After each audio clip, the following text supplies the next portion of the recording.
Welcome back to another episode of the Video Reframe podcast, where we help coaches, service providers, and course creators reframe the way they think about video content to help them drive more leads and more cash to their business without adding more stuff to their to-do list. I'm your host, Trina Little, and thank you for listening today. Today is going to be a little fun because we have Erica here, who is my assistant YouTube strategist. She works with all of my agency clients, and she's going to be interviewing me.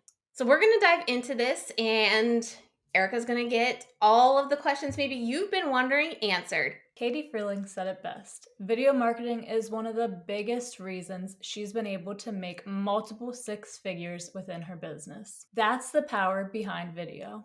When you use video the right way, you're able to increase your sales based off of an increase in brand awareness. Because you have built a solid know, like, and trust factor with your audience, that's huge. Let's back up a minute. It all starts with video. So before we can grow a business to multiple six figures, we have to get comfortable on video. And what better person to teach us how to get comfortable on video than your host, Trina Little. Okay. All right. Ask away. All right, Trina. So tell us a little bit of your backstory. So I actually graduated college with a master's degree. Well, back up. I actually graduated college with a degree in marketing and a minor in PR, but I ended up going to work, as you know, the federal government, and I became an intern in their program, so to speak, and I really didn't like it. There was just no creativity. I just didn't feel like that was the right spot. So I tried to figure out a way that I could get out. And so what I did is, when I got pregnant with my daughter, I somehow got on YouTube. I started watching YouTube videos. I started learning about what to expect when I was pregnant, because it was the first of my friends that were pregnant. And I started to use my marketing brain watching this video content and realized this is huge for businesses and brands. So at that point, I thought this was the answer. I'm going to be a mommy vlogger. Like, I'm going to vlog. I'm going to make this money on YouTube. But it quickly realized I'm not a vlogger, and it is very hard to talk to a camera. And so I started to figure out ways to use it in a business model. Nice. Okay. So let's talk about how you got started on video. Mm-hmm. Why did you initially get started on video then? I was never afraid to speak and talk on camera. I actually took electives in high school that put me on stages, but doing the vlog style, like grabbing your camera and trying to speak out in public, was definitely not me. I think my first vlog was like, okay, we're going to do this Target haul, and Nora and I are going to go to Target, and I'm going to vlog this. And I quickly realized that's really weird. And it just wasn't something that I could do. So I decided to set up in my office, and I actually made my husband leave because it was really weird to talk to this camera and to know somebody in the other room is listening to you and thinking about, are they judging me how I'm talking to the camera? And so if you're thinking that, that's normal.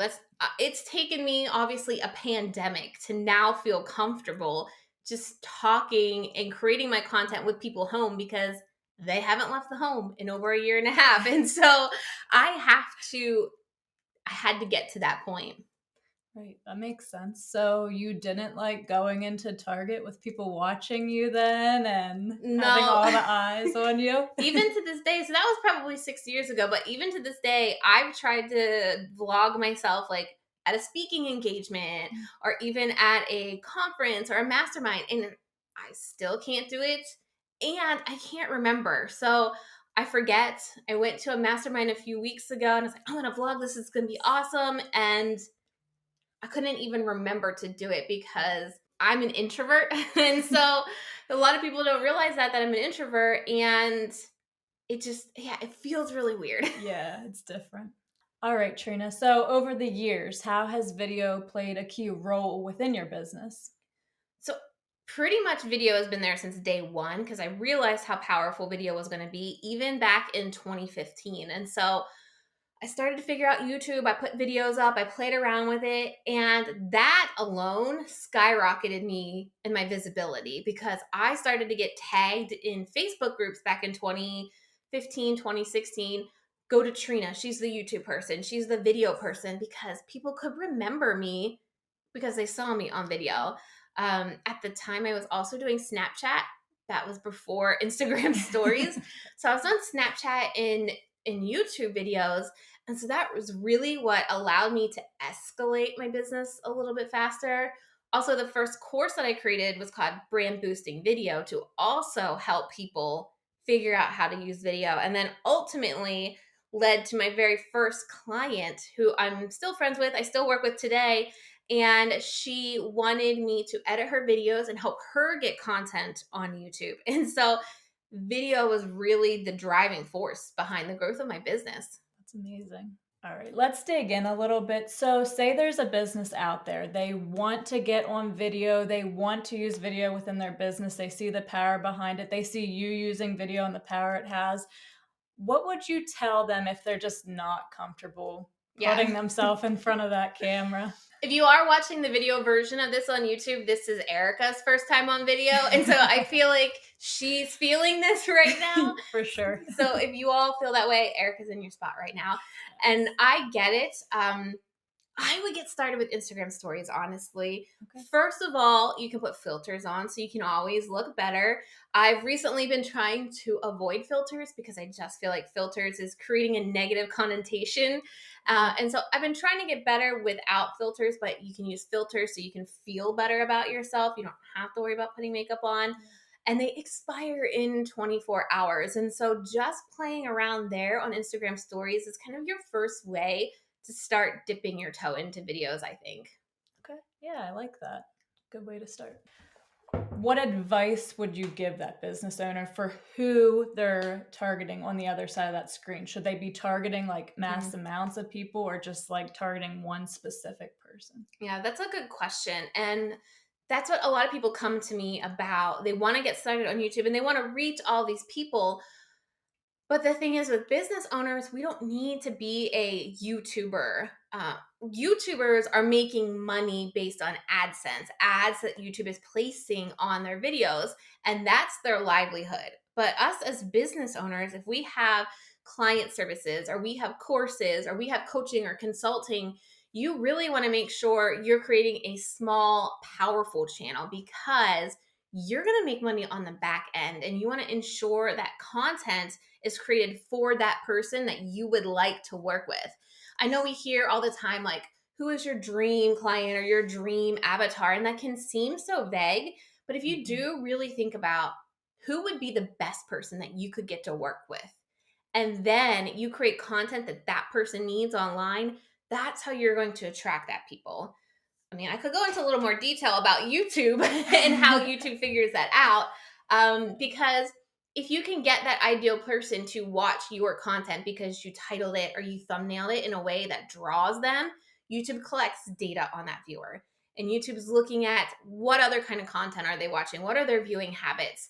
And they're finding more people that fit that profile as well. And so if you can attract some of your dream clients, YouTube's going to do the hard work for you for free because it doesn't cost you to upload YouTube videos. YouTube's going to look for more people that fit that profile so you can then expand your visibility and get in front of more of your dream people. That sounds amazing. Yes, that's what you want to do. So let's dig into some of the clients and students that you serve. So what do you initially start helping them with? What's their like primarily, or sorry, I can't think of that word, primary issue that they face? That's a good question because right now, as we're recording this, late July, August of 2021, the clients in our agency, which is our full service agency, where Eric and I work to plan their content, tell them what to shoot, and we kind of do everything for them other than film the video. Their biggest problem right now is Facebook ads. And a lot of them have hung their hats on Facebook ads. They knew if they put money into ads, they were going to see a certain ROI in return. And since Apple updated its iOS 14, I think, you can't track people the way you used to anymore. And so their ads have plummeted. And people that weren't necessarily creating this free organic content like Pinterest, Instagram, and YouTube are having to get back to the original type of traffic that worked for bloggers like circa 2012, 2013, 2014, because Facebook just isn't working like it used to anymore. And we don't know when that's going to change. It's Facebook. They have plenty of money. They're going to figure it out. But right now, they're taking a big hit. With the students, they are wanting to get started with video because they know video is critical.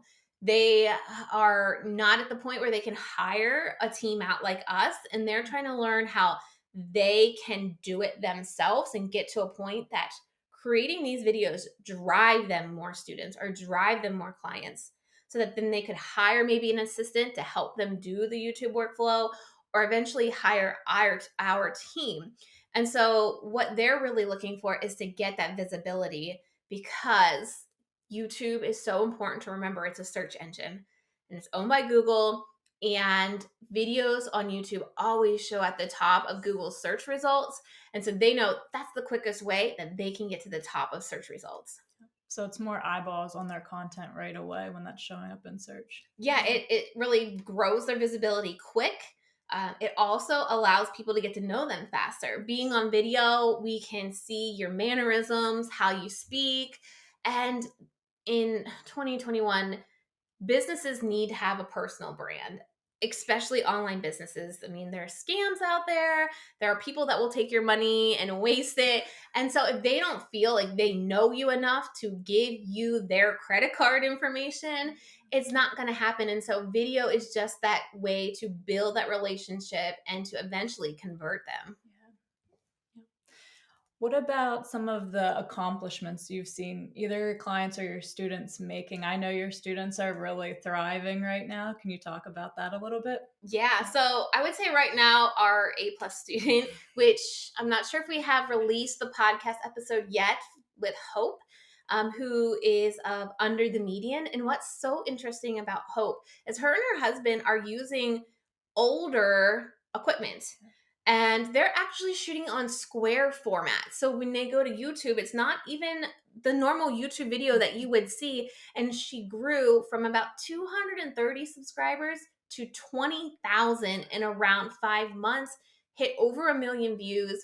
She actually started her channel thinking about her retirement and making money for her and her husband. So their plan was YouTube monetization, and they were monetized within 1 month.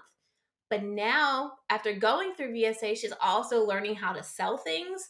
And so she's making digital sales on her digital products every day because of YouTube. Wow. So she wasn't even going into it thinking, I'm going to kind of turn this into a business type thing. She was just going and thinking just to use it for monetization. Wow. Yes, she was using it for AdSense. And then I think one of our oldest clients, not age wise, but who's been with us the longest, she has been committed to YouTube. She knows it's a long term game.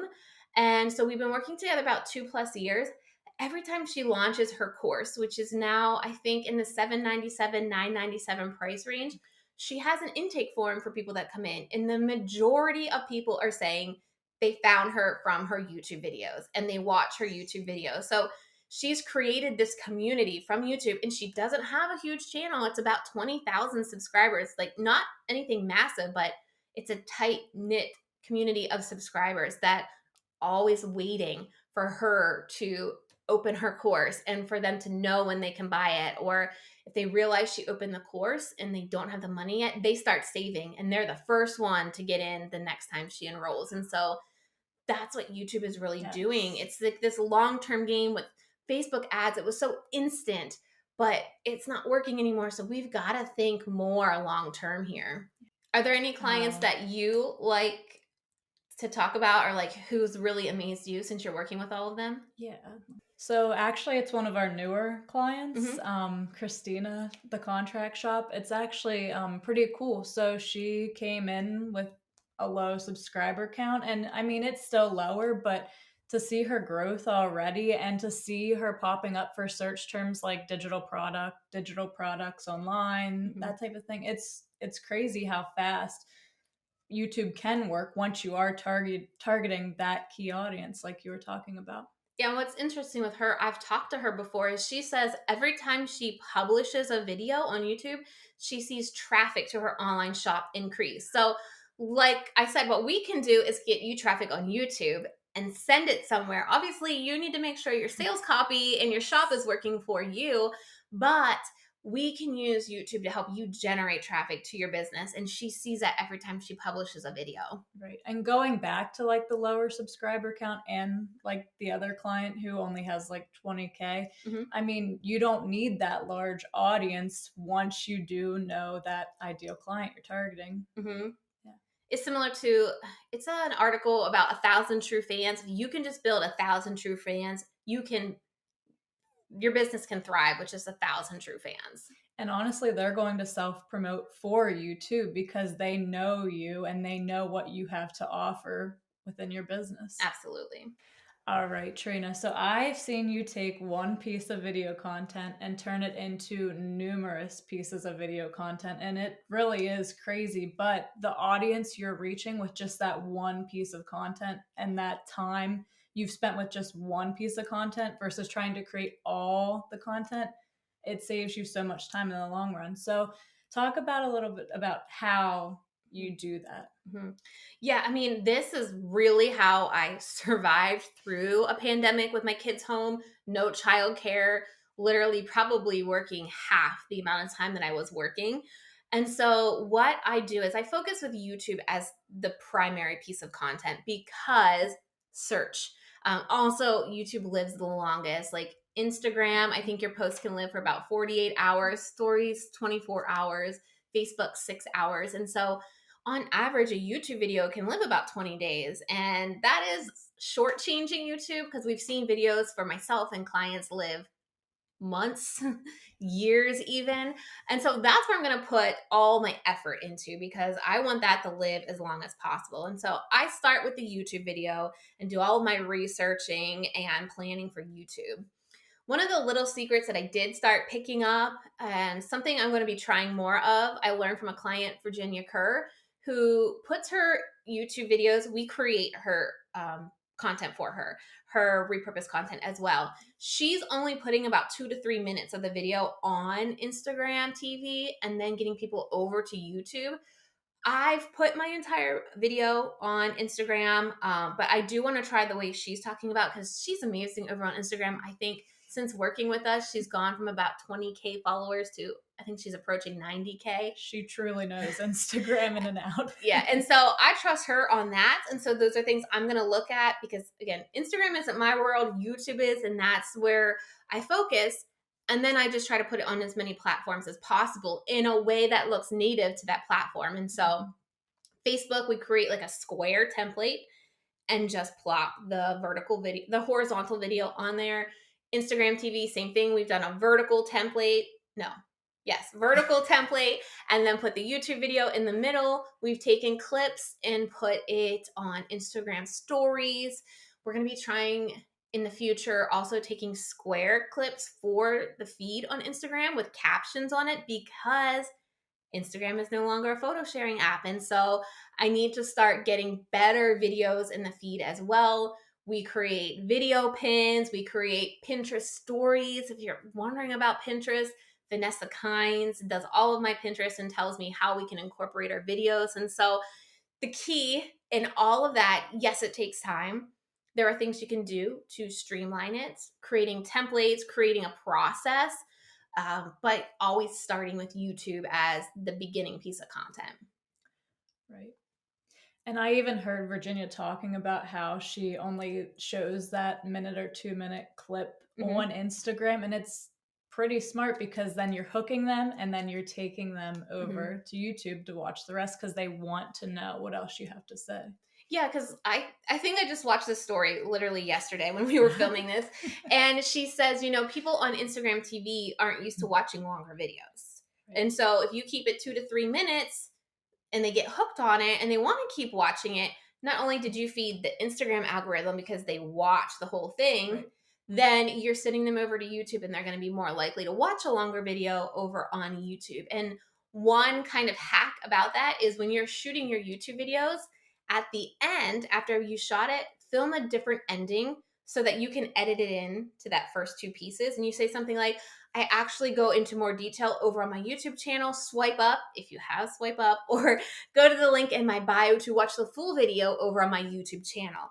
And so that's literally like 15 seconds. You just edit it right into your YouTube video. Right. There again is like another time saving hack with video. And you're making it native to that platform, which is what they want. Yep, so. Absolutely. Okay, so when thinking about sitting down and actually having a conversation with somebody versus sitting down and having a conversation through the lens, it's a little different.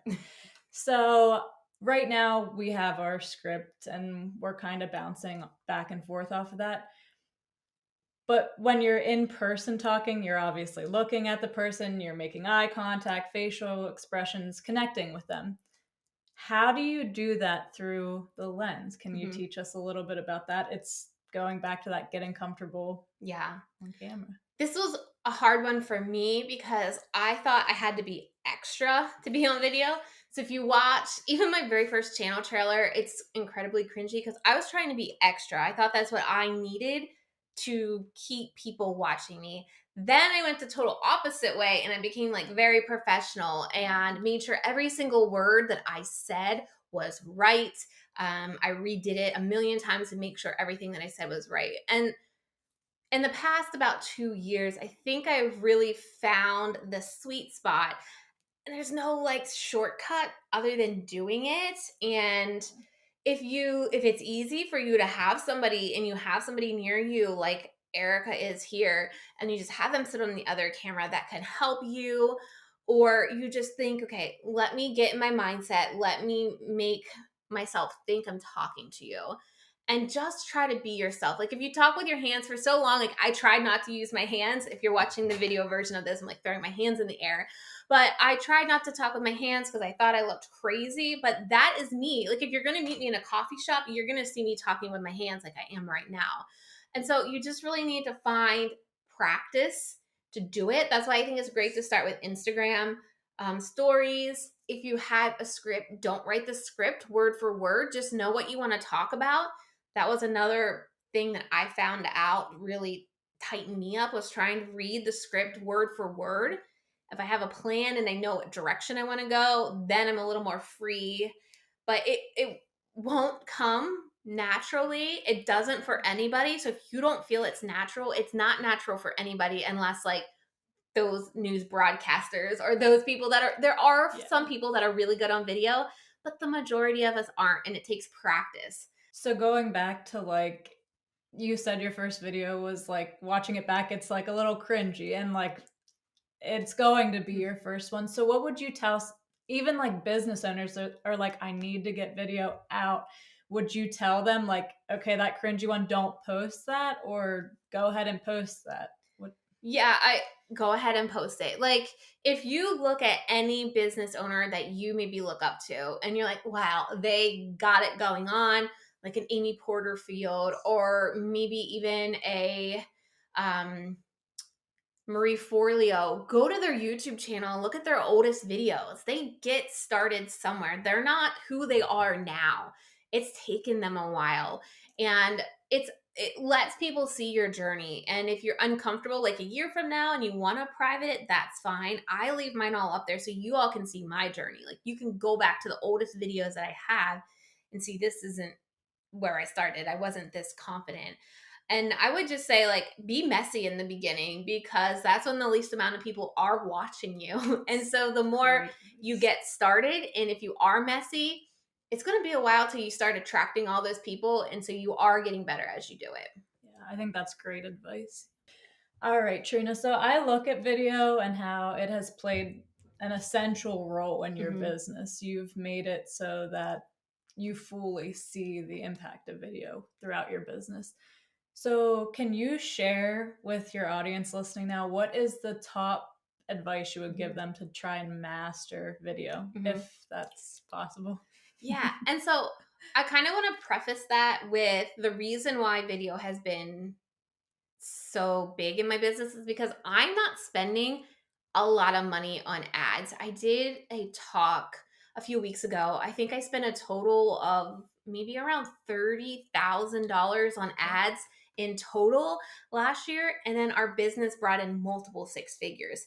And so, why that's unique if you're doing Facebook ads, a lot of people are spending, sometimes obviously, the larger business owners you see online that you see their ads, they're sometimes spending $100,000 a month on ads just to make $200,000 a month. I mean, that's a great profit margin, but if you're a small business owner and you're just getting started, you don't have $100,000 to dump into ads. And my 30K was spaced throughout the whole year. So we were just playing a little bit here, a little bit there. And so if you want to get started on video, like I said, start using Instagram stories to warm up to it. And you just have to rip the band-aid off. There's no shortcut button. I wish there were. I can teach you some like techniques and ways to get prepared. I always like to have my video game plan, which I talk about in my program Video Strategy Academy. But really just practicing. This is something like I'm doing right now with vlogging. Yep, we're going full circle here. Oh boy. I'm going back to vlogging, but thanks to the world still being as it is, I'm not having to go out in public as much. So I'm moving around the house, sharing certain things, sharing more stories about running a business at home, different things I'm doing. And I feel like it's a mess. But if I don't practice it and do it, I'm not going to get better. I always use the analogy like riding a bike. Yeah. We're never going to cruise down the largest hill in the neighborhood when we first get started on a bike. We're going to have our training wheels, our helmet, our elbow pads. We're going to maybe run into a stop sign or something, Right. but you've got to keep going. Okay. So I love that you're going back full circle to the vlogging because it shows your audience the more authentic you. Mhm. So they are getting value packed videos when you're sitting in your office and telling them what they need to do to Mhm. grow their business through YouTube, but to show them what makes you through vlogging, Yeah. that makes you stand out from everybody else in the industry. Yeah, and to just piggyback on that, I think a lot of the times we think we need to vlog to be on YouTube, but it's really just a talking head video that you can get started with. Making sure whatever video you put at the end of that video, that viewer has learned something, or there's that value piece that they are just appreciative of. You don't have to be entertaining and like cut up all these clips and do all this stuff to get started on video. It's just share your values, share your knowledge. Yeah. I think it goes back to what we've talked about before, that you need to provide your audience with value time and time again, but you also need to like touch in on what makes you you. Yeah, because again, when we talk about personal branding, that's what's going to convert. If they like you, because unfortunately, everything is online now, everything they can figure out online. And what's going to make you stand out from 100 other competitors, so to speak, is you, your personality, how you teach, and how they connect with you.